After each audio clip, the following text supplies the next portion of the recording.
దేశంలోని 4 రాష్ట్రాల్లో ఖాళీగా ఉన్న 5 అసెంబ్లీ నియోజకవర్గాలకు ఉప ఎన్నికల నగారా మోగింది. భారత ఎన్నికల సంఘం ఇవాళ ఈ మేరకు నోటిఫికేషన్లు విడుదల చేసింది.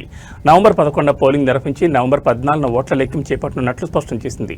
రాజస్థాన్, పంజాబ్, ఒడిశా రాష్ట్రాల్లో ఒక్కో స్థానానికి, జమ్మూ కాశ్మీర్లో 2 స్థానాలకు ఈ ఉప ఎన్నికలు జరగనున్నాయి.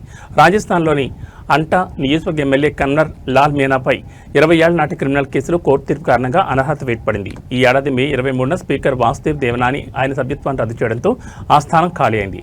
ఇక్కడ అక్టోబర్ 21 నుంచి నామినేషన్ ప్రక్రియ ప్రారంభం కానుంది. ఇక ఒడిశాలోని నువాపడ బీజేడీ ఎమ్మెల్యే రాజేంద్ర ధోలాకియా, పంజాబ్లోని తర్న్ తారన్ ఆప్ ఎమ్మెల్యే కశ్మీర్ సింగ్ సోహాల్ మరణించడంతో ఆ స్థానాలకు ఉప ఎన్నికలు అనివార్యమయ్యాయి. రాజేంద్ర ధోలాకియా సెప్టెంబర్ 8న చెన్నైలో చికిత్స పొందుతూ కన్నుమూశారు.